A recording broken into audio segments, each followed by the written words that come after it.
వినండి. ఇప్పుడు వాక్యం మనం చాలా దినాలుగా జ్ఞాపకం చేసుకుంటూ, మనం వచ్చేది దేవుని సన్నిధికి కూర్చొని వెళ్ళిపోవడానికి కాదు, ఏదో ఒక పాట అవకాశం ఇస్తే పాట పాడి వెళ్ళిపోవడానికి కాదు, ప్రార్థన ఇస్తే ప్రార్థన చేసేయడానికి కాదు, కానీ దేవుడు ఏ మాట అయితే మనతో మాట్లాడుతున్నాడో ఆ మాటలు వింటూ, ఆ మాటలు అవగాహన చేసుకుంటూ, మనలో ఆయనకి వ్యతిరేకమైన సమస్తాన్ని తీసివేసుకుంటూ మనం ప్రార్థన చేస్తాం. ప్రభువా, ఈరోజు నాతో మాట్లాడండి, మీకు విరుద్ధమైన ప్రతి నియమాన్ని తీసివేయండి. సో ఇలా మాట్లాడుకుంటూ మనం ఎలా మారాలని? క్రీస్తు స్వరూపమందు మార్చబడాలని. దేవునికి స్తోత్రం. సంఘానికి వచ్చిన ప్రతి క్రైస్తవుడు ఎలా మారాలి అంటే క్రీస్తు స్వరూపంలో మారాలి. సో క్రీస్తుకు కలిగిన సంపూర్ణతకు సమానమైన సంపూర్ణత ప్రతి విశ్వాసికి రావాలి. క్రీస్తుకు కలిగిన పరిపూర్ణత ప్రతి విశ్వాసికి రావాలి. ఈ పరిపూర్ణత, ఈ సంపూర్ణత మనం జ్ఞాపకం చేసుకోవాలి. నేను అట్టి సంపూర్ణతలో ఉన్నానా? వాక్యం సెలవిస్తుంది, నీలో ఆ సంపూర్ణత లేదు, లేదా నీలో ఆ పరిపూర్ణత లేదు, కనుక నీలో ఉన్నదాన్ని విడిచిపెట్టాలి అని చెప్పినప్పుడు, నీలో దయ లేదు, నీలో జాలి లేదు, నీలో కనికరము లేదు, ఇలాంటి విషయాలు చెప్పినప్పుడు వాటిని విడిచిపెట్టి నువ్వు ఆ జాలి, దయ, కనికరము వీటిని పొందుకొని ఆ మెల్లిమెల్లిగా ఎలా మారాలి? ప్రతి దినం నువ్వు ఆయన స్వరూపమందు మార్చబడాలి. దేవునికి స్తోత్రం. ఇది మనం మాట్లాడుకుంటున్న విషయం. సో ఇది చాలా దినాలుగా, చాలా కాలంగా మనం ధ్యానిస్తున్న అంశం. కనుక దేవుని బిడ్డలారా, మనం మారామా ఆలోచన చేద్దాం. మనం మారామా ఆలోచన చేద్దాం. మనం ఎవరి పోలికలోకి రావాలి? అలా క్రమేపీ చర్చికి వస్తున్న మనం, ప్రతి ఉపదేశాన్ని విన్న ఉపదేశ ప్రకారంగా మన జీవితాన్ని మలుచుకొని క్రీస్తు స్వరూపంలోకి మార్చుకొని ఈ లోకంలో జీవించినంత కాలము క్రీస్తుని ప్రత్యక్షపరిచే వారిలా ఉండాలి. సో ఇలా ఉండాలని కదా మందిరానికి వచ్చేది, ఇలా జీవించాలని కదా దేవుని సన్నిధికి వచ్చేది. లేకపోతే అలా మారకపోతే మనం పరలోకానికి కూడా వెళ్ళాం. యేసయ్య సన్నిధికి వచ్చి బాప్తిసం తీసుకొని బల్లారదలు పొందుకున్నంత మాత్రాన పరలోకానికి వెళ్ళిపోం.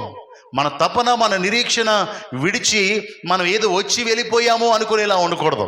సో ఇలా మాట్లాడుకుంటూ మనం దేవుని పోలికలోనికి మారాలి అని చెప్పుకున్నాం. దేవుని పోలికలోనికి మారాలని చెప్పుకుంటూ ఆయన ప్రేమాస్వరూపి అని చెప్పుకున్నాం. దేవునికి స్తోత్రం. ప్రేమాస్వరూపి, ప్రేమ లేనివాడు ఆయన వాడు కాడు. అంటే ఇప్పుడు ప్రతి విశ్వాసి ఏం కలిగి ఉండాలి? ప్రేమను కలిగి ఉండాలి. దేవుని స్వరూపాన్ని ధరించిన వారై ఉండాలి. ప్రేమాస్వరూపి అంటే ఏంటంటే, ఈ లోకంలో పలకరించుకోవడమే, వందనాలు చెప్పుకోవడమే ప్రేమ కాదు. అపోస్తులైన పౌలు కొరింథీయులకు రాసిన మొదటి పత్రికలో 13వ అధ్యాయంలో చెప్పిన మాటలు ధ్యానించాం. ప్రేమ అంటే, నేను అన్య భాషలు మాట్లాడేసిన, దేవదూతల భాషలు మాట్లాడేసిన, మనుషుల మాట్లాడడం కూడా తెలుసు, కానీ ఇవన్నీ మాట్లాడి ప్రేమ లేకపోతే మ్రోగడి కంచు లాంటి వాడిని ఉపయోగం లేదు అని చెప్తున్నాడు. అంతేకాకుండా కొండలను పెకలించగలిగిన విశ్వాసము, అంత ప్రార్థన కలిగి ఆ గద్దించేటువంటి అంత పవర్ఫుల్ ప్రార్థన శక్తి ఒకవేళ నా దగ్గర ఉన్నా, నోటితో అలాగా అది ఇది డామ్ డెకారం ప్రార్థన చేసేసినా ప్రేమ లేకపోతే వ్యర్థుడను అంటున్నాడు. అంతేకాకుండా బేదరికిన ఆస్తినంతా అమ్మేసి నా శరీరాన్ని ఎదుటివారి కొరకు నలగొట్టబడడానికి లేదా హింసించబడడానికి అప్పగించేసినా ప్రేమ లేకపోతే నిష్ప్రయోజకుణ్ణి అంటున్నాడు. అంటే దేవుని మందిరానికి వచ్చినంత మాత్రాన, ప్రార్థన చేసినంత మాత్రాన ప్రేమ లేకపోతే వ్యర్థము అంటున్నాడు. సో ప్రేమ లేకపోతే వ్యర్థము అని చెప్పి ఈ ప్రేమ కలిగి ఉండడానికి ప్రయాసపడమంటున్నాడు. దేవునికి స్తోత్రం. హల్లెలూయా. కాబట్టి ప్రేమ కలిగి ఉండాలంటే ఏంటి అంటే 13వ అధ్యాయంలో 4వ వచనం నుంచి చెప్పబడిన సంపూర్ణత ప్రేమ. దేవునికి స్తోత్రం. 13వ అధ్యాయంలో 4వ వచనం నుంచి చెప్పాడు ప్రేమ అంటే ఏంటి. ఒక్కసారి దాన్ని జస్ట్ చదువుకుని మనం ముందుకు వెళ్ళిపోదాం. ప్రేమ దీర్ఘకాలము సహించును, దయ చూపించును, ప్రేమ మత్సరపడదు, ప్రేమ డంబముగా ప్రవర్తించదు, అది ఉప్పొంగదు, అమర్యాదగా నడుచుకొనదు, స్వప్రయోజనమును విచారించుకొనదు, త్వరగా కోపపడదు, అపకారమును మనసులో ఉంచుకొనదు, దుర్నీతి విషయమై సంతోషపడక సత్యమునందు సంతోషించును, అన్నిటినీ తాలును, అన్నిటినీ నమ్మును, అన్నిటినీ నిరీక్షించును, అన్నిటినీ ఓర్చును, ప్రేమ శాశ్వత కాలముండును. చాలు. దేవునికి స్తోత్రం. దేవుడు ప్రేమ గురించిన పరిపూర్ణత అపోస్తలుడైన పౌలు ద్వారా రాయించి పెట్టాడు. ఈ సంపూర్ణం ఇప్పుడు చెప్పుకున్నవి అన్నీ కలిగి ఉంటేనే ప్రేమ ఉన్నట్టు. ఇవన్నీ ప్రేమ స్వరూపుడైన మన దేవునికి కలిగిన గుణగణాలు. దేవునికి స్తోత్రం. కనుక ప్రియమైన దేవుని బిడ్డారా, అంతేకాదు లాస్ట్లో ఏం చెప్పాడు? ప్రేమ శాశ్వత కాలం ఉంటుంది, అంటే ప్రేమ నిరంతరము ఉంటుంది అని చెప్పి లాస్ట్కి వచ్చేపాటికి విశ్వాసము, నిరీక్షణ, ప్రేమ ఇవి నిలుస్తాయి, వీటిలో శ్రేష్టమైనది ప్రేమ అన్నాడు. దేవునికి స్తోత్రం. దేవుని బిడ్డారా, వీటిలో చెప్పిన మాట విశ్వాసము, నిరీక్షణ, ప్రేమ నిలుస్తాయట. లాస్ట్ వచనంలో వీటిలో ఈ మూడిటిలో శ్రేష్టమైనది ప్రేమ అన్నాడు. సో ఎందుకు శ్రేష్టమైందని అన్నాడని చెప్పాను మీకు. ఎందుకు ప్రేమ శ్రేష్టమైంది అంటే ప్రేమ గనుక. అవునా? ప్రేమ ఎందుకు తెలుగా? ఎందుకు శ్రేష్టమైంది? శాశ్వతమైనగా ఉంటుంది కాబట్టి. ఎందుకు శ్రేష్టమైంది? ప్రేమ ఎందుకు శ్రేష్టమైందంటే ప్రేమ ఇచ్చేది గనుక. దేవునికి స్తోత్రం. ప్రేమ ఇచ్చేది. దేవుడు చెప్పాడు కదా, మనం ధ్యానించాం, పుచ్చుకునుట కంటే ఇచ్చుట మంచిది. సో అంటే ఇచ్చేది మంచిది. విశ్వాసం ఉంచుతావు, దేవుని మీద నిరీక్షణ ఉంచుతావు, కానీ ఇచ్చేది ప్రేమ. దేవా, నన్ను ప్రేమించినందుకు స్తోత్రం, ప్రేమతో నన్ను జ్ఞాపం చేసుకున్నందుకు స్తోత్రం, నాకు ఇచ్చిన ఆరోగ్యాన్ని బట్టి స్తోత్రం, నాకు ఇచ్చిన భార్యను బట్టి స్తోత్రం. నువ్వు అన్నీ ఎలా పొందుకున్నావు? ప్రార్థన చేసి ఏవి దేవుడు ఇవ్వగా పొందుకున్నావు. చివరికి ఏమంటావు అంటే, దేవా, నన్ను ఎంతగా ప్రేమించుడికి ఏపాటి వారు నా కొరకు ప్రాణం ఇచ్చావయ్యా. ఏమిచ్చాడు ఆయన? చివరికి ప్రాణమే ఇచ్చాడు. ఇచ్చేది ప్రేమ. దేవునికి స్తోత్రం. దయచేసి గమనించాలి, ఇచ్చేది ప్రేమ గనుక ఇచ్చేది శ్రేష్టమైనది. సో ఇప్పుడు మనకేం చెప్తున్నాడంటే, నువ్వు శ్రేష్టమైంది చేయాలి. ఏంటా శ్రేష్టమైంది? ప్రేమ కలిగి ఉండడం. ఇచ్చేది ప్రేమ. దేవునికి స్తోత్రం. ఇలా ప్రేమ కలిగి ఉండడానికి మనం ప్రయాసపడమని చెప్తున్నాడు. ఇప్పుడు 13వ అధ్యాయం అయిపోయిన తర్వాత, ప్రేమ గురించి చెప్పిన తర్వాత, ప్రేమ శ్రేష్టమైందని చెప్పిన తర్వాత 14వ అధ్యాయం 1వ వచనంలో చెప్పింది ఏంటంటే, మీరు ప్రేమ కలిగి ఉండడానికి ప్రయాసపడండి. ఇవన్నీ మనం ధ్యానించాం. ప్రయాసపడుతున్నామా ప్రేమ కలిగి ఉండడానికి? ఆలోచన చేయండి. ప్రేమ కలిగి ఉండడానికి ప్రయాసపడుతున్నామా అంటే, ఈ లోకంలో పడే ప్రతి ప్రయాస వ్యర్థమైపోద్ది. ప్రతి ప్రయాస వ్యర్థమైపోద్ది. కానీ ప్రభునందు ప్రయాస వ్యర్థం కాదు. అంటే దేవుడు ప్రయాసపడమనేది దేనికంటే వ్యర్థం కాని దానికి ప్రయాసపడడం. బైబిల్ వాక్యాలు ఎప్పుడూ కూడా వ్యర్థం కాని దాని కొరకు ప్రయాసపడమంటాయి, కానీ వ్యర్థమయ్యే వాటి కొరకు ప్రయాసపడమనవు. సో కనుక వాక్యం సెలవిస్తుంది, ఈ లోకములో నువ్వు ఎంత ప్రయాసపడినా, ఆ ప్రసంగి చెప్తాడు కదా, భూమి మీద మనం పడిన ప్రయాస అంతా వ్యర్థమే. సూర్యుని కింద భూమి మీద నివసించే మనం పడే ప్రతి ప్రయాస వ్యర్థమే, వ్యర్థమే, వ్యర్థమే అని వాక్యం సెలవిస్తుంది. కనుక దేవుడు చెప్పిన ఈ ప్రయాస వ్యర్థము కాదు. ప్రభునందు మీరు పడే ఈ ప్రయాస వ్యర్థము కాదు అనే విషయాన్ని నేర్చుకున్నాం. అంటే ప్రయాసపడండి అంటే కష్టపడమని అర్థం. నువ్వు పొద్దున్న వెళ్తావు, 8 గంటల పనికి వెళ్తావు, 7:30 వరకు లేదా 6:30 వరకు పని చేస్తావు, 700 రూపాయలు వస్తాయి. వచ్చిన వెంటనే ఇంట్లో ఖర్చులకి అయిపోతాయి, నిలబడవుగా. సో కాబట్టి దేవుని బిడ్డ ఆలోచన ఇలా చెప్పుకుంటూ పోతే అంత ఆల్రెడీ ధ్యానించిందే అన్నీ వ్యర్థం. కానీ వ్యర్థం కానిదంటూ ఏముంది? ప్రభునందు ప్రయాసపడ్డం. దేని కొరకు ప్రయాసపడమంటున్నాడు ఇప్పుడు దేవుడు? ప్రేమ కలిగి. నీలో ఏముండాలి? నువ్వు ప్రేమను కలిగి ఉండాలి, ప్రేమను ధరించిన వాడవై ఉండాలి, ప్రేమను చూపించి ప్రేమను ఇచ్చేవాడవై ఉండాలి. దేవుడికి స్తోత్రం. అలా ఉండాలి అని దేవుని వాక్యం సెలవిస్తుంది. కనుక ప్రియమైన దేవుని బిడ్డలారా, మన ఇంట్లో ప్రేమ ఇంకా పూర్తిగా లేదు, సమాధానం లేదు, శాంతి లేదు. ప్రయాసపడుతున్నామా? ప్రభువా, నా ఇంటి వారందరూ ప్రేమ కలిగి ఉండాలయ్యా అని ప్రయాసపడుతున్నామా? లేదా టైంపాస్ చేస్తున్నామా? ఆలోచన చేయాలి. ప్రయాసపడడానికి ప్రార్థన పడి చేయాలి. దేవునికి స్తోత్రం. ప్రయాస, ఇంట్లో బాగాలేదు, పరిస్థితి బాగాలేదు, భర్త బాగాలేదు, భార్య బాగాలేదు. ఫర్ ఎగ్జాంపుల్ మోకరించాం, ప్రభువా, కన్నీటితో ప్రయాసపడి ప్రార్థన చేయాలి. వేసినైనా తండ్రి ప్రభు, మా అమ్మని దీవించి, నాన్న దీవించి, ఆమె. ఇది కాదు ప్రార్థన. ప్రార్థన కూడా ప్రయాసతో చేయాలి, కన్నీటితో చేయాలి, అంగలార్చాలి. సో చేస్తున్నామా ఈ ప్రార్థన? కనీసం ప్రార్థనలో ప్రయాసపడుతున్నామా? ఆలోచన చేయాలి. ఇప్పుడు ఫర్ ఎగ్జాంపుల్, మా ఆయన మారలేదండి ఇంకాని. మేము ఆయన మారలేదు, నువ్వేం చేయాలో మార్పు కొరకు ప్రయాసపడాలి కదా. ఆయనలో క్రీస్తు ప్రేమ నింపాలంటే నీలో కనబడాలి కదా. నువ్వు కోపమించేసి ఆయన కోపమించేసి ఉపయోగం ఏమైనా ఉందా? నువ్వు ప్రేమ చూపించవు, ఆయన ప్రేమ చూపించడు. ఉపయోగం ఏమైనా ఉందా? సో ప్రార్థన చేయగలుగుతున్నామా? ఆలోచన చేయాలి. ఉదయాన్నే లేచే బాటకి అమ్మాయి ఏది అంటే ప్రార్థనలో ఉంది అని చెప్పుకొని ఇలా ఉన్నారు పిల్లలు. ఇంకా ప్రార్థనలో ఉంది అని చెప్పుకొని ఇలా ఉన్నారా? నాన్నలా వెళ్ళడం పాపం. ఏ ఇంటికి వెళ్ళిపోదామా, ఎవరితో కూర్చుందామా, ఏ పిచ్చాపాటి మాట్లాడదామా, ఏ సోదేసి కూర్చుందామా అని కూర్చుని సోదేయడమే తప్ప ప్రార్థన చేయడం చేత కాదు. ఎప్పుడైనా ఏ తండ్రి అని చెప్పాడా, నేను వచ్చేపాటికి నా పిల్ల ప్రార్థనలో ప్రయాసపడుతుంది, మా కుటుంబం కొరకు కన్నీరు కాచి ప్రార్థన చేస్తుంది అని చెప్పగలిగారా? కనీసం భర్త పనికి వెళ్ళాడు, వెంటనే వంట గింట చేసేస్తావు, శుభ్రంగా పక్కన పెట్టేస్తావు, ఎవరింటికి వెళ్దామా అని ఆలోచన చేస్తావు. భర్త పరిస్థితి బాగలేదు కదా, భర్త ఇంకా మారలేదు కదా, లేదా కుటుంబ పరిస్థితి బాగలేదు కదా, ఏం చేయాలి? నువ్వు ప్రయాసపడాలి నీ కుటుంబం కొరకు. ఏం చేయాలా? అన్నీ చేసి పక్కన పెట్టి, ఆ ఇంటికి ఈ ఇంటికి వెళ్ళే ఆలోచన పక్కన పెట్టి, టీవీ ఆన్ చేసే ఆలోచన పక్కన పెట్టి, మోకరించి 2 చేతులు ఎత్తాలి. దేవునికి స్తోత్రం. మోకరించి 2 చేతులు ఎత్తి, అయ్యా నా కుటుంబంలో ఇంకా ప్రేమ కలిగి లేరయ్యా, ద్వేషాలతో ఉన్నారు, కోపాలతో ఉన్నారు, ప్రేమ స్వరూపమైన దేవా నీవు నా కుటుంబంలోకి రా అయ్యా, నీ ప్రేమను నింపయ్యా అని ప్రార్థన చేసావు ఎప్పుడైనా? తిట్టడం మాత్రం తిడతావు, ప్రార్థన మాత్రం చెయ్యవు. చేస్తావు ప్రార్థన, రాత్రికి నామకార్థ ఆచారబద్ధమైన ప్రేమ అంటే నీకు అలవాటైపోయింది, అలవాటు ప్రకారంగా ప్రార్థన చేస్తావు. కానీ మోకరించి 2 చేతుల పైకి తీసయ్యా నా కుటుంబాన్ని నీ ప్రేమతో నింపయ్యా. భర్తకు ఒకవేళ పని లేదు, ఆ రోజు ఇంట్లోనే ఉన్నాడు, ఇంట్లోనే ఉంటే రకరకాల ఆలోచనలతో ఆ ఇంటికి ఈ ఇంటికి ఆలోచిస్తాడు, లేకపోతే ఇంట్లో ఉంటే టైం పాస్ చేస్తాడు. కానీ చేతులెత్తి ప్రార్థన చేస్తాడా? చేయడు. ప్రార్థన లేదు, దేవుని ప్రేమ నింపబడాలి. ఎలాంటి ప్రయాస ఇది? యవన బిడ్డలు చెప్తున్న మాట, మీ ఇంట్లో ఖాళీగా ఉన్నప్పుడు మీరు ఏం చేయాలి తెలుసా? 2 చేతులు పైకెత్తి మీ అమ్మా నాన్న కొరకు ప్రార్థన చేయాలి. ప్రభువా మా అమ్మ నాన్న జ్ఞాపకం చేసుకుంటూ బయటికి వెళ్ళారయ్యా, క్షేమంగా రావాలి ప్రభువా, నా ఇల్లు ప్రేమతో నిండిపోవాలయ్యా, ప్రేమతో నిండిపోతే నా ఇల్లే ఒక పరలోకం అయిపోద్దయ్యా. దేవునికి స్తోత్రం. నీ ఇల్లు ఒక పరలోకంగా మారాలంటే మనమేగా కారణం. ప్రార్థన మాత్రం చెయ్యం. ఎప్పుడైనా మోకరించామా? ఆలోచన చేయండి.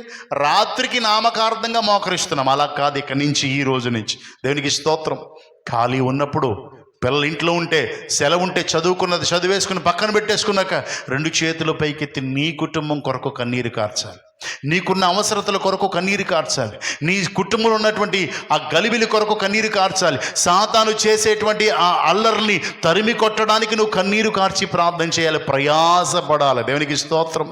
ప్రార్థన సుఖంతో కాదు, ప్రయాసపడాలి, ప్రార్థనలో కన్నీరు కార్చాలి. దేవునికి స్తోత్రం. భర్త వెళ్ళిపోయాక భార్య ఏం చేయాలని చెప్పాను? భర్త వెళ్ళిపోయాడు, భార్య ఏం చేయాలా? గబగబా వంటలన్నీ చేసుకుని మంచం ఎక్కేయాలా? అమ్మా, మంచం ఎక్కేసి ముసుగేసేయాలా? మళ్ళీ వచ్చేటానికి, భర్త వచ్చేటవాడికి ప్రార్థన అన్నాను కదా అని ఆయన బండి సౌండ్ ఎన్న వెంటనే మోకరించడం కాదు. వచ్చేపాటికి నీ భర్త నిన్ను చూసి, అయ్యో నా భార్య కన్నీటితో కుటుంబం కొరకు ప్రార్థన చేస్తుంది, సర్లే ఆమెను డిస్టర్బ్ చేయకూడదు అని ఆయనే అన్నం పెట్టుకొని తినేసి కాముగా వెళ్ళిపోవాలి. దేవునికి స్తోత్రం. అలా నీ కుటుంబాన్ని నువ్వు మలుచుకోవాలి. అలా ఇప్పుడు ఆయనలో ఏమొచ్చింది? మార్పు వచ్చింది కదా, ప్రార్థన చేసేవాడిని డిస్టర్బ్ చేయకూడదు అని. మామూలు రోజుల్లో ఏం చేస్తాడు? అన్నం పెట్టు, నీళ్ళు తోడు, స్నానానికి పెట్టు, సబ్బెట్టావా, టవల్ ఎట్టావా, ఇలా హింసించేసే ఆయన మారాలంటే నీ ప్రార్థనేగా కారణం. సో కాబట్టి ప్రేమ నీలోనే లేదు. ప్రేమ కలిగి ఉండడానికి నువ్వే ప్రయాసపడవు. ప్రభువా నన్ను క్షమించు, నేనే ప్రేమ చూపించలేకపోతే ఆయన ఎక్కడ చూపిస్తాడయ్యా అని కనీసం ఎప్పుడైనా ప్రార్థన చేసావా? నేను బాగానే ఉన్నాను, ఆయనే మారలేదని బిగిసిపోయి ఉంటావు. దేవుని బిడ్డలు బిగిసిపోయి ఉంటావు. ఇది కాదు ప్రేమ చూపించే తత్వం. దేవుని వాక్యంలో ఉంది, అవిశ్వాసి అయిన భార్య అవిశ్వాసి అయిన భర్తని విశ్వాసి అయిన భార్య వాక్యం చెప్పవసరం లేదంట, బైబిల్ చదువు మారతావు నీ బతుకు అనవసరం లేదంట. అవిశ్వాసి అయిన భర్తని విశ్వాసి అయిన భార్య తన ప్రవర్తన వలన రాబట్టుకోవచ్చు అంట. దేవునికి స్తోత్రం. అంటే ఇప్పుడు ఎవరిలో ఉంది లోపం? విశ్వాసి అయిన భార్యలో ఉంది, లేదా విశ్వాసి అయిన భర్తలో ఉంది. మీరు చెప్పకండి నా కుటుంబంలో అలా కాదు పాటర్ గారు అనకండి. నీకట్టి విశ్వాసం లేదు, ప్రార్థన లేదు. సో కాబట్టి దేవుని ఒకవేళ నువ్వు వెళ్ళి మా ఇంట్లో పరిస్థితి ఇలా కాదండి అని పక్క చెప్పేవనుకు ఎవరికి నష్టం? నీకేగా నష్టం. ఇప్పుడు వెళ్ళి రాత్రి తాగొచ్చేసి కొట్టేశాడండి అని చెప్పామనుకో, అప్పుడు పక్కావిడ సానుభూతిగా ఎందుకు కొట్టాడు, వాడు చేతులు ఇరిగిపోను అందనుకో, సంతోషం వచ్చేది నీకు, ఎక్కడ లేని సంతోషం వచ్చేది. ఆ 2 రోజులకి ఆవిడకి నీకు వచ్చిందనుకో, బాగా పొడుస్తున్నాడు కాబట్టి ఉన్నావు, లేకపోతేనా అంటది మళ్ళీ ఆవిడ. ఎవరు చెప్పారు అంటే, ఎవరు చెప్పారు? నువ్వు చెప్పింది తిరిగి ఎవరికి వచ్చింది? నీకే వచ్చింది. రైట్, నువ్వు చెప్పింది నీకే వచ్చింది. నీ కుటుంబ పరిస్థితి చెప్పాల్సిన ఆయనకి చెప్పకుండా ఊరందరికీ చెప్తావు. నీ కుటుంబ పరిస్థితి చెప్పాల్సిన వానికి చెప్పవు, ఊరందరికీ చెప్తావు. ఆయన గురించి తెలియదండి, ఆవిడ గురించి తెలియదండి. సమస్తం ఎరిగిన దేవుడు ఒక ఆయన ఉన్నాడు, జతపరిచిన వాడు ఒక ఆయన ఉన్నాడు. ఆయన దగ్గరికి వెళ్ళాలి, మోకరించాలి, ప్రయాసతో ప్రార్థన చేయాలి, కన్నీరు కార్చాలి. ఇలా ప్రయాసపడితే మన కుటుంబాలే ఒక పరలోకంగా మారిపోతాయి. దేవునికి స్తోత్రం, హల్లెలూయా. మారకపోవడానికి గల కారణం ఎవరిప్పుడు? మనమే. కనీస ప్రయాసపడం. కనీసం గంట సేపు ప్రార్థన చేయగలుగుతున్నామా? 1 గంట చేయగలుగుతున్నామా? చెయ్యం. అంటే గంట ఎవడు మోకరింతాడని బాబు ప్రయాస. ఆ ప్రయాసపడం, కన్నీరు కార్చావా నీ పరిస్థితి గురించి, నీ బిడ్డల గురించి, నీ భర్త గురించి, భార్య గురించి, నీ కుటుంబం గురించి కార్చం. లేదా ఏదో లోపం వచ్చింది, ఏదో సాతాను వేధిస్తున్నాడు, ప్రభువా ఒకవేళ నీ ప్రేమ నుంచి నన్ను దూరం చేస్తుందేమో, దయతో క్షమించు ప్రభువా, ఇవి నా ఎద్దకు రాకూడనట్లుగా ప్రభువా నా కృపలో నన్ను జ్ఞాపం చేసుకో అని ఎప్పుడైనా ప్రార్థన చేసావా? అందుకే కదా మనందరికీ తెలుసు, రోమీయులకు రాసిన పత్రిక 8వ అధ్యాయం 35వ వచనంలో అపొస్తలుడైన పౌలు అంటాడు. రోమీయులకు రాసిన పత్రిక 8వ అధ్యాయం 35వ వచనం, క్రీస్తు ప్రేమ నుండి మనల్ని ఎడబాపు వాడెవడు? శ్రమైనను, బాధైనను, హింసైనను, కరువైనను, వస్త్రహీనతైన, ఉపద్రవమైన, ఖడ్గమైనను మనల్ని ఎడబాపునా. పోయిన వారం చదువుకున్నాం చివరిగా. సో కనుక దేవుని బిడ్డలారా, ఏ పరిస్థితి ఎడబాపకూడదు, ఆయనతో అట్టి బంధం కలిగి ఉండాలి. మరొకసారి చెప్పేసి వాక్యంలో ముందుకు వెళ్ళిపోతున్నాను. ఇక నుంచి ఒకవేళ స్కూల్ లేదా, పిల్లలు ఏం చేయాలా? చేతులెత్తి ప్రార్థన చేసి ఏడవాల ప్రభు సన్నిధిలో, అడగాలి. టైంపాస్ చేయకూడదు. నీ ఇల్లు ఒక స్వర్గసీమ అయిపోవాలి. దేవునికి స్తోత్రం, హల్లెలూయా. యేసయ్య సన్నిధి ఉంటే, యేసయ్య ఎక్కడుంటే అక్కడే కదా సంతోషం సమాధానం అన్నీ కలిసి ఉన్నాయంటే నీ ఇండ్లే కదా ఒక స్వర్గం. దేవునికి స్తోత్రం. అప్పుడు నీ ఇల్లు ఆ పక్కవాడికి మాదిరి అవదా? సో మనం చేసే పొరపాట్లు మానుకుందాం. మంచం మీదకి ఎక్కేయడం, వంట చేసేసామా ఎక్కేసామా కాకుండా మోకరించి ప్రార్థన చేద్దాం. సో భర్తలు కూడా ఈరోజు పని లేదు అని మంచానికి అంకితమై ఉండకూడదు. ఏం చేయాలా? మోకరించి ప్రార్థన చేయాలి. మామకార్థంగా చేయకూడదంట. దయచేసి కన్నీటితో ప్రార్థన చేయాలి. ప్రభువా, ఎందుకు నాకు ఈ పరిస్థితి? నా పరిస్థితిని మార్చవా? పరిస్థితులను తలకిందులు చేయగలిగిన దేవుడు మన దేవుడు. దేవునికి స్తోత్రం. దావీదే నీ కుమారుడా? నేను నీ కుమారుని కాదా? దావీదునైతే అక్కడ పెడతామని పెట్టవా అంటే పెట్టలేడా దేవుడు? పెట్టలేడా? దేవునికి స్తోత్రం. కనుక దేవుని బిడ్డలారా, ఇప్పుడు ప్రయాసపడ్డానికి ఇష్టపడం మనం. అది మెయిన్ పాయింట్ ఏంటంటే, మన ప్రయాసపడ్డానికి ఇష్టపడడం లేదు. ఇప్పుడు యేసయ్య ప్రయాస పడకుండానే ప్రేమ చూపించాడా? పోయిన వారం చివరిగా చెప్పాను, ప్రయాస పడకుండానేనా? ఎంత ప్రయాసపడ్డాడు ఆయన. గెత్సెమనే తోటలో చెమట రక్తపు బిందువలే మారినట్టుగా ప్రయాసపడ్డాడు. ఆయనను కొడుతున్నా, తిడుతున్నా, హింసిస్తున్నా, దూషిస్తున్నా, గేలి చేస్తున్నా ఆయన సహించాడు. శరీరం అంతా నాగల చాలుగా దున్నబడిన, ఉన్న రక్తమంతా పోయినా, ముళ్ళ కిరీటం పెట్టినా, ఆ బరువైనటువంటి సిలువను మోపినా, నడుస్తూ ఉన్నప్పుడు కళ్ళు తిరిగిపోయి 3 సార్లు పడినా ఆయన ప్రయాసపడుతూనే సాగిపోయాడు. దేవునికి స్తోత్రం. చివరికి ప్రాణం పెట్టి సీమోనుని అతనికి హెల్ప్గా ఇచ్చారు, సహాయించారు. చివరికి వెళ్ళారు, 2 కాళ్ళు 2 చేతుల్లో చీరలో కొట్టారు. చివరికి అక్కడ ఆయన ప్రయాస ముగించాడు. దేవునికి స్తోత్రం. అప్పుడు మనం అనుకున్నాం, ప్రభువా ఎంత ప్రేమయ్యా నీకు, చివరి రక్తపు బొట్టు వరకు మా కొరకు కాచడానికి ఎంత ప్రయాసపడ్డావయ్యా. మరి నువ్వు కూడా ప్రయాసపడొద్దా? నీ ఇంటి కొరకు ప్రయాసపడవు, నీ భర్త కొరకు ప్రయాసపడవు. పాటర్ గారు ప్రార్థన చేయండి, పాటర్ గారు ప్రయాసపడాలా? మీరు మాత్రం ఏం చేయకండి, ప్రయాస మాత్రం పడకండి. మీ ఇల్లు మార్చబడాలంటే, మీ ఇల్లు అనేక మందికి మాదిరిగా మారాలంటే ఇప్పుడు ఎవరు చేయాలా? భర్త పని భర్త చేయాలా, భార్య పని భార్య చేయాలంటే లోక సంబంధమైన పని కోసం చెప్పడంలా, ప్రార్థన కోసం ఎలా ఉండాలి తెలుసా?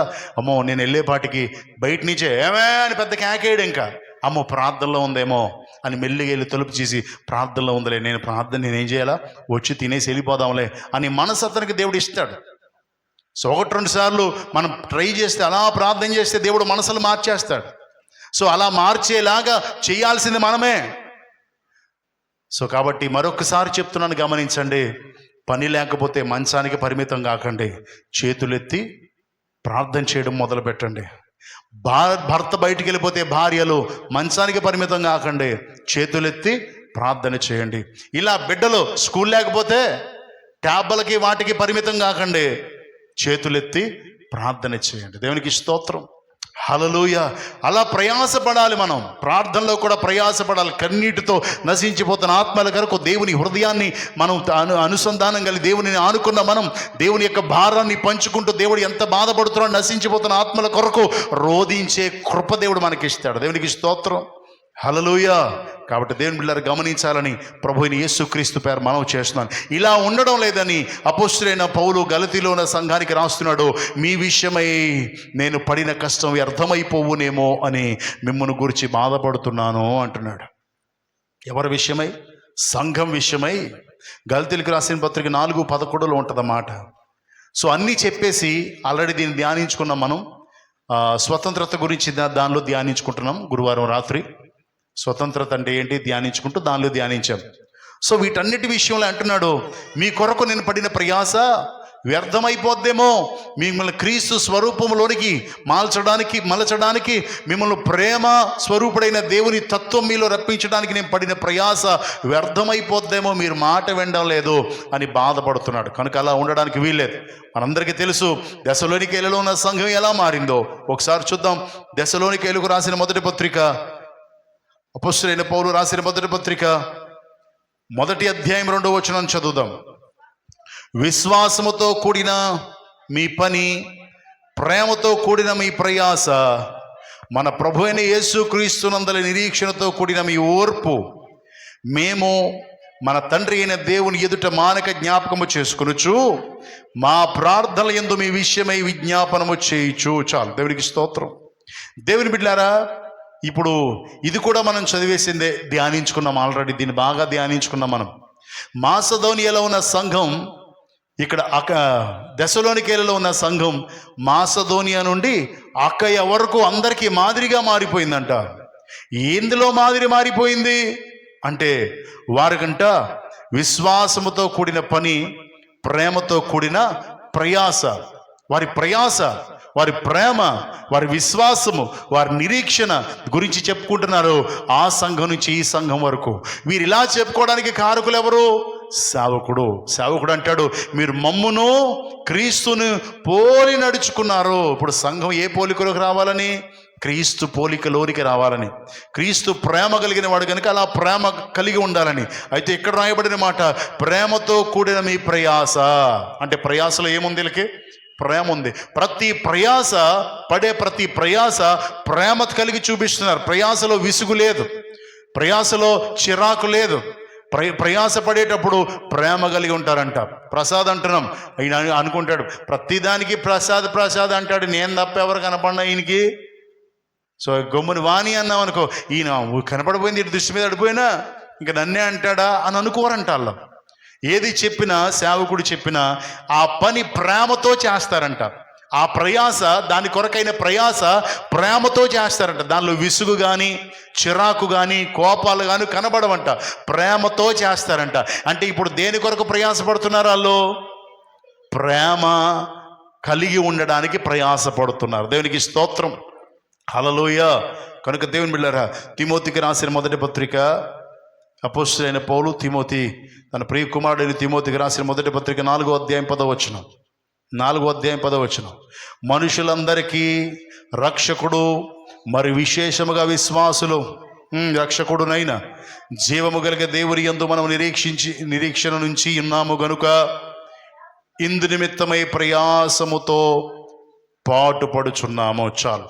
ఇక్కడ రాయబడిన మాట, ఇదిగో తిమోతి, మనుషులందరికీ రక్షకుడు, మరి విశేషముగా విశ్వాసులకు రక్షకుడు నేను జీవము కలిగిన దేవుని యందు మనం నిరీక్షించి ఉన్నాము. ఇప్పుడు ఇక్కడున్న మనం అందరం ఎవరి మీద నిరీక్షించాము? జీవము కలిగిన దేవుని మీదే నిరీక్షించాం. ఆయనను బట్టే ఈ స్థితిలో ఉన్నాం. మన నిరీక్షణ, మన రక్షకుడు, మన విమోచకుడు త్వరగా రాబోతున్నాడు. ఆయన వచ్చినప్పుడు మనం వెళ్ళిపోవాలి. సో ఇట్టి నిరీక్షణ కలిగిన మనం వెళ్ళిపోయే లోపు ఆయన కొరకు ఏం చేయాలి? ప్రయాసపడాలి. దేవునికి స్తోత్రం. ప్రయాసపడాలి. ఈ ప్రయాస ప్రతి ఒక్కరూ పడాలండి. ఈ ప్రయాస అంటే ఇక్కడ రాయబడి ఉంటుంది, కింద అయితే దైవజనుడా అని రాయబడి ఉంటుంది, చదువుదాం తర్వాత. సో ప్రతి ఒక్కరూ ప్రయాస పడాలి. చాలామంది ప్రయాస అంటే మనకి చనిపోయిన రోజు వాక్యం చెప్తారు కదా, ప్రభునందు మృతులందిన మృతులు ధన్యులు వారి ప్రయాస మాని విశ్రాంతిలోకి ప్రవేశించి ఉన్నారు. అంటే దాని అర్థం ఏంటంటే, ప్రయాస మాని అంటే ప్రభునందు ప్రయాస, లోక సంబంధమైన ప్రయాస కాదు. ప్రసాద్ చాలా కష్టజీవి, చిన్నప్పటి నుంచి చాలా కష్టపడ్డాడు, ఇప్పటి వరకు కుటుంబాన్ని పోషించాడు, ఇక్కడి నుంచి విశ్రాంతిలోకి వెళ్ళాడు. ఆ విశ్రాంతి కాదు ఇది. చనిపోయిన వాడు నేను పాపం చేస్తే నరకానికి వెళ్ళిపోతా, దేవుని చిత్తానుసారంగా ఉంటే విశ్రాంతిలోకి వెళ్తాను. అది ఎవరు పడితే వారు వెళ్ళిపోతారని కాదు. వారు ప్రయాస అంటే ప్రభువునందు పడిన ప్రయాసను మాని, అంటే దానికి ఇంకా ఉంటుంది, దేవుని చిత్తం అయితే ధ్యానిద్దాం. వారు ప్రభువునందు ప్రయాస మాని అంటే ప్రభు కొరకు ప్రయాసపడ్డారు, ఆ ప్రయాస మాని విశ్రాంతిలోకి వెళ్ళారు. అది ఎందుకంటే దేవుడు ప్రయాసపడి భారం మోసుకుంటున్న వారు నా దగ్గరికి రండి, నేను ఒక ప్రయాస నేర్పుతాను, నా కాడు ఎత్తుకొని ప్రయాసపడాలా, ఆ ప్రయాసపడితే నీకు మంచిది, అది తేలిక అని కూడా చెప్పాడు. అంటే ప్రభు నేర్పే ప్రయాస ఇది. ఈ ప్రయాసపడిన వాడు ధన్యుడు, విశ్రాంతిలోకి వెళ్తాడు. ఈ లోక ప్రయాస కాదు. సో అక్కడ మనం చెప్పేది, చాలామంది చాలా కష్టపడ్డాడు, ఇప్పుడు కష్టం లేదు, విశ్రాంతిలోకి వెళ్ళిపోయాడు అని చెప్తారు.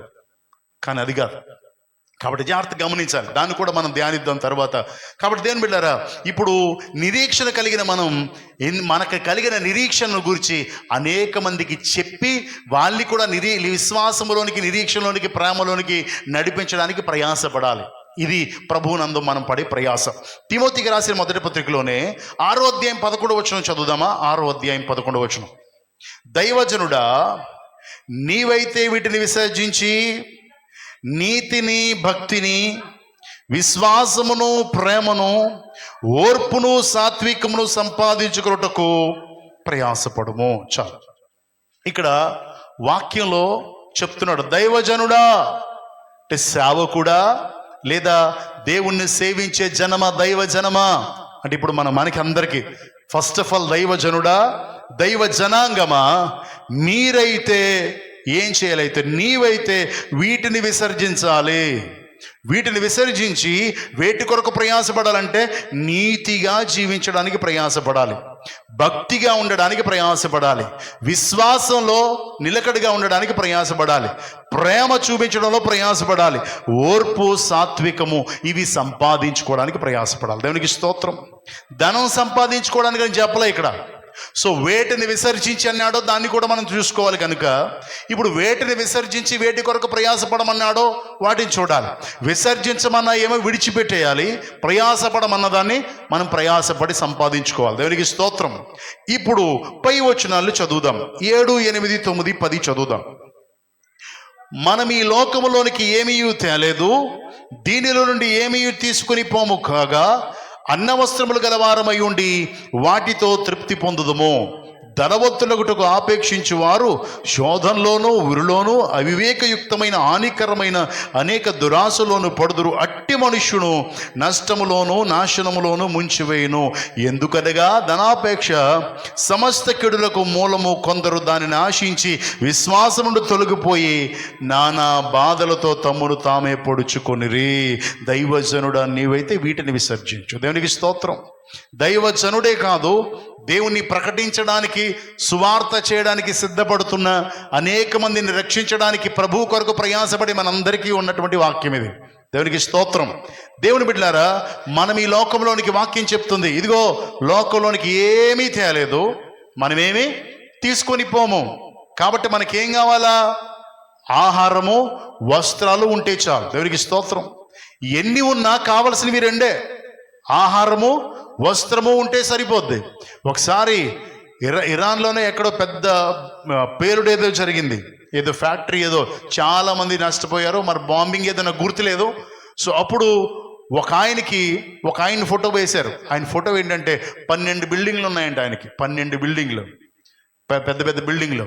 వాటి అద్దెతో బతికిపోతాడంట ఆయన. సో ఈ పేలుడికి బిల్డింగ్లన్నీ ఏమైపోయినాయి?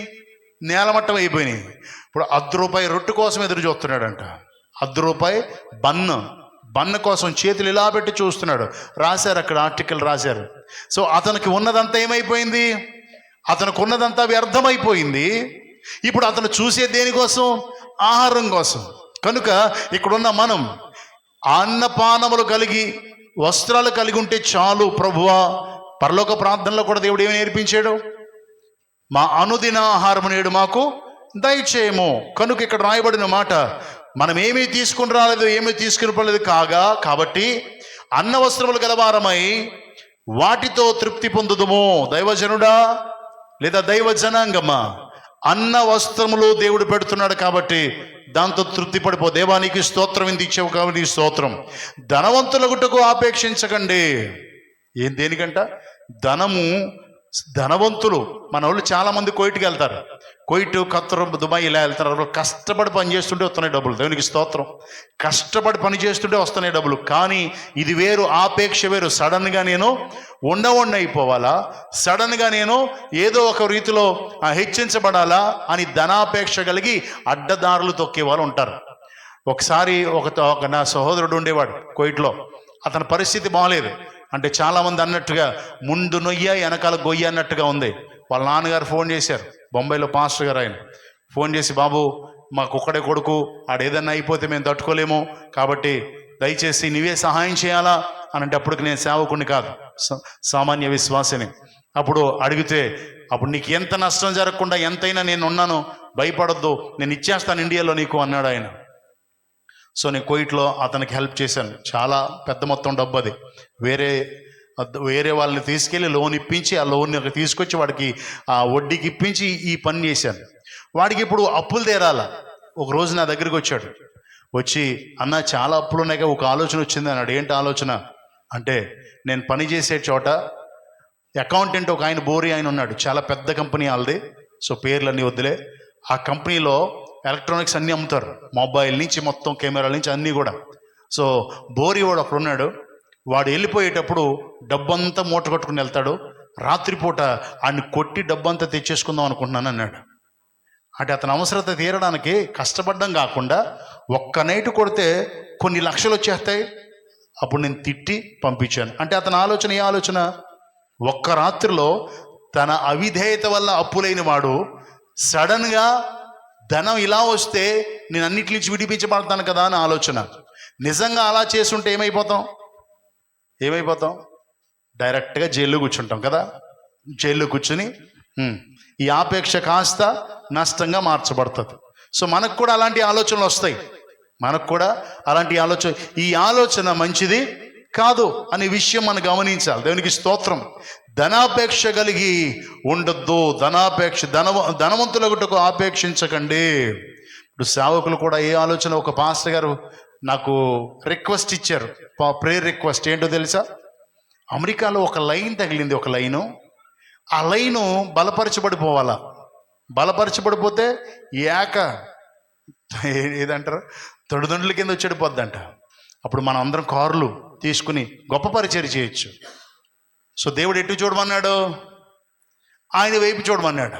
ఎవరిని అడగమన్నాడు? ఆయన్ని అడగమన్నాడు. ఆయన్ని అడగడం మానేసి ఇప్పుడు ఎటు చూస్తున్నారు?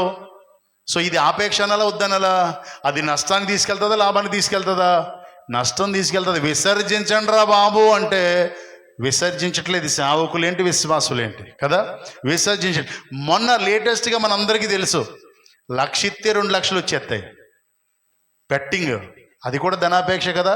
నిజంగా ఆ సర్వేలన్నిటిని బట్టి మనమే నెగ్గేస్తాం కాబట్టి 1,00,000కి 2 లక్షలు వచ్చేస్తాయి అని 1,00,000 కలిపారు, 1,00,000 పోయింది. ధనాపేక్ష ఇప్పుడు ఏం తీసుకొచ్చింది? దుఃఖాన్ని కదా తీసుకొచ్చింది, నష్టాన్ని కదా తీసుకొచ్చింది. అందుకు దేవుడు అన్నాడు, అన్నపానములు కలిగి ఉంటే చాలయ్యా, నువ్వు బెట్టింగ్ల వైపు వీటి వైపు ధనాపేక్ష కలిగి వెళ్ళొద్దు. ఇప్పుడు ధనాపేక్ష కలిగితే వస్తుందని ఇస్తాడా బెట్టింగ్? ఇప్పుడు 1,00,000 వేసాడు ఆయన, ఎవరో 4 ఎకరాలు వేసాడంట, 12 ఎకరాల మీద 4 ఎకరాలు కాస్త పోయింది. సో ఎందుకు ఈ మాట చెప్తున్నానంటే, వాళ్ళని పక్కన పెడదాం. మనం ఎవరము? దైవ జనాంగము. మనం దైవ జనాంగమా? మీరైతే ఇలాంటి వాటిని విసర్జించండి. ఇలాంటి వాటిని విసర్జించండి అంటే విడిచిపెట్టేయండి. అంటే మనలో ఏముండకూడదు? ధనాపేక్ష ఉండకూడదు. దేవునికి స్తోత్రం, హల్లెలూయా. ఒకవేళ ఉంటే అది నీకు ఉరి అవుతుంది, నిన్ను శోధనలో పడేస్తుంది, ఉరి అవుతుంది. అంటే కొన్ని కోయిట్లో చెప్పాను కదా, నిర్ధారణ అయితే ఏం చేస్తారు, ఉరి తీసి పడేస్తారు.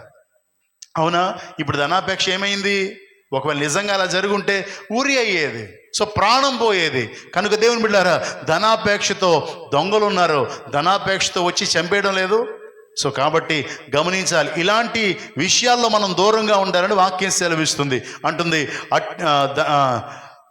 శోధనలోని ఊరిలోను అవివేకయుక్తమైన హానికరమైన అనేక దురాశల్లో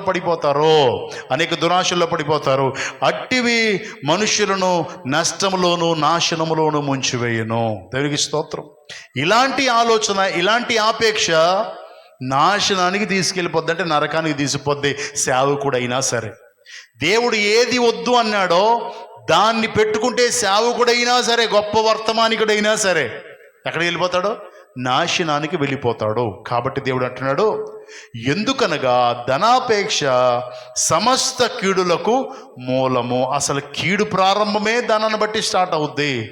చాలా కుటుంబాల్లో గొడవలు ఎందుకు వస్తాయి? దాన్ని బట్టే కదా. అన్నీ బాగుంటాయి, డబ్బు కాడికి వచ్చేపాటికి దెబ్బలాంట్లు వస్తాయి. ధనము సమస్త కీడుకు మూలము. కొందరు దానిని ఆశించి విశ్వాసం నుండి తొలగిపోయిరి. కొందరు దాన్ని ఆశించి ఏమైపోయారంట? విశ్వాస భ్రష్టులైపోయారంట. కాబట్టి నానా బాధలో తాము పడి తమను పొడుచుకుని సమయం అయిపోతుంది దీన్ని ఎక్స్ప్లెయిన్ చేయడానికి. కనుక ఇప్పుడు మనం ఏముండకూడదు? దైవ జనాంగమ మీరైతే వీటిని విసర్జించి, అంటే దీన్ని సంపాదించుకోవడానికి చూడకండి, దీన్ని విడిచిపెట్టి సంపాదించుకొని వాటిని చూడండి. దేవుడు చెప్పేది ఏది వ్యర్థమైనదో దాన్ని సంపాదించుకోమని చెప్పడం, ఏది ప్రయోజనమైందో దాన్ని సంపాదించుకోమని చెప్తుంది వాక్యం. కనుక ఇప్పుడు మనం ఆ వాక్యాన్ని చూసుకుంటే 11వ వచనం, దైవజనుడా నీవైతే వీటిని విసర్జించేయి, వీటిని విడిచిపెట్టేయి, వీటి జోలుకు వెళ్ళకో. అంటే విడిచిపెట్టడం లోబడ్డమా కాదా? విడిచిపెట్టడం లోబడ్డం, విధేయత చూపించడం, దేవుని మాటకు శిరస వహించడం.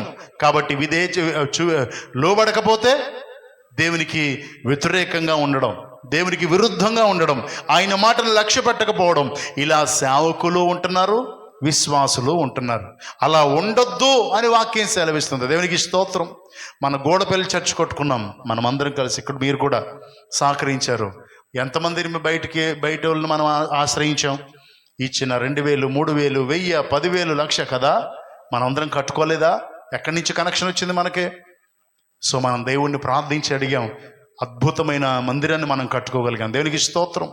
కాబట్టి దేన్నైతే విసర్జిస్తామో, దేవుని మాట వింటే ధారాళంగా మనకు దయచేయగలిగిన వాడు, మరి మా పరిస్థితి ఏంటి అని మనం ఆలోచన చేయొచ్చు.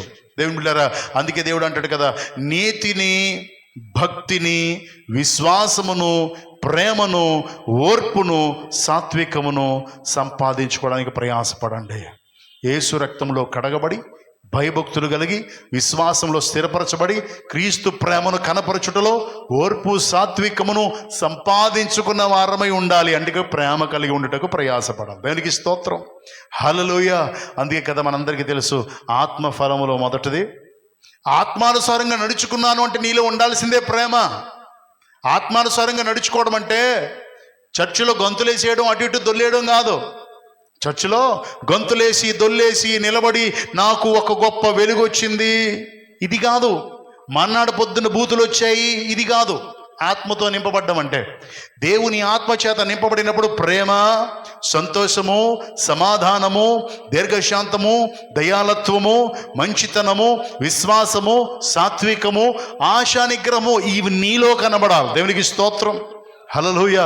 మనం చెప్పుకున్న 13వ అధ్యాయంలో ఉన్న ప్రేమకు కలిగిన లక్షణాలు నీలో కనబడాలి. ఇవన్నీ కలిగి ఉంటేనే నువ్వు ఆత్మస్వరూపం, ఆత్మచేత నడిపించబడుతున్నావు అని అర్థం. దేవునికి స్తోత్రం. హల్లెలూయా. కాబట్టి ఈ లోకంలో మనకి పాటర్ గారు ఇలా వెళ్ళిపోతే అంటే, దేవుడి ఒక వాగ్దానం చేశాడు. మత్తయి సువార్త 6వ అధ్యాయం 33వ వచనం. మత్తయి సువార్త 6వ అధ్యాయం 33వ వచనం. కాబట్టి మీరు ఆయన రాజ్యమును నీతిని మొదట వెతుకుడి, అప్పుడు అవన్నీ మీకు అనుగ్రహించబడును. ఇదిగో నీకేమేం కావాలని బాధపడుతున్నావు కదా, నీకు కావలసిన నేను చెప్తాను, జాగ్రత్త విను అంటున్నాడు. మొదట నువ్వు వెతకాల్సినవి వెతుకు, నీకు కావాల్సింది నేనే ఇస్తాను అంటున్నాడు. దేవునికి స్తోత్రం. ఏమంటున్నాడు? మొదట రాజ్యమును, ఇది మళ్ళీ ఒక ఉపదేశంలోకి వెళ్ళిపోద్ది, దీన్ని మళ్ళీ ఎప్పుడైనా ధ్యానం చేద్దాం. రాజ్యమును నీతిని వెతకాలంట. ఆయన రాజ్యము భూ సంబంధమైనది కాదు. ఆయన అంటాడు కదా, నా రాజ్యము భూ సంబంధమైనది కాదు. దేవునికి స్తోత్రం. అంటే ఆయన రాజ్యాన్ని వెతకాలంటే కింద కాదు మనం వెతికేది. సో ఇప్పుడు ఆయన రాజ్యమును నీతిని ఫస్ట్ మీరు దాంట్లో వెతకండి. తర్వాత మీకేం కావాలో అన్నీ మీకు అనుగ్రహించబడతాయి. దేవునికి స్తోత్రం. పైన ఉంటుంది చింతించిన వారికి, ప్రభువా ఎలాగా ఏంటి అని అడిగే వారికి దేవుడు చెప్పిన మాట చివరిలో ఈ మాట చెప్తాడు. దేవునికి స్తోత్రం. కనుక దేవుని బిడ్డలారా, మనం చింతించాల్సిన అవసరం లేదు. మొదట ఆయన రాజ్యాన్ని వెతకాలి. అంటే ప్రేమ కలిగి ప్రయాసపడి ఆయన రాజ్యం కొరకు ప్రకటించాలి. దేవునికి స్తోత్రం. హల్లెలూయా. ఫిలిప్పీలకు రాసిన పత్రిక 4వ అధ్యాయం 19వ వచనం, 4:19. కాగా దేవుడు తన ఐశ్వర్యము చొప్పున క్రీస్తు యేసునందు మహిమలో మీ ప్రతి అవసరము తీర్చును. దేవునికి స్తోత్రం. దేవుని సన్నిధిలో అపొస్తలుకి ఇచ్చిన తరువాత, సమృద్ధి కలిగిన తరువాత అపొస్తలుడైన పౌలు చెప్పిన మాట, కాగా దేవుడు తన ఐశ్వర్యము చొప్పున, మన దేవుడు ఐశ్వర్యవంతుడు. సో ఆ ఐశ్వర్యవంతుడు తన ఐశ్వర్యము చొప్పున క్రీస్తు యేసునందు మహిమలో ఆయన మహిమ కలుగునట్లుగా మీ ప్రతి అవసరాన్ని తీరుస్తాడు. దేవునికి స్తోత్రం. అలాగేలా పాటర్ గారు అంటే దేవుడు చెప్పిన మాటలు ఇవి. వాటి కొరకు ప్రయాసపడకండి. మీరు పొందుకోవలసిన వాటివి ఇవి. వీటిని పొంది ప్రేమ కలిగి ఉండడానికి ప్రయాసపడండి. అలా ప్రయాసపడుతుంటే మీకు ఏం కావాలో నేను ఇస్తాను. క్రీస్తు యేసు మహిమైశ్వర్యంలో మీ ప్రతి అవసరాన్ని తీరుస్తాను దేవుడు చెప్తాడు. ఇంకా మనకేం కావాలా?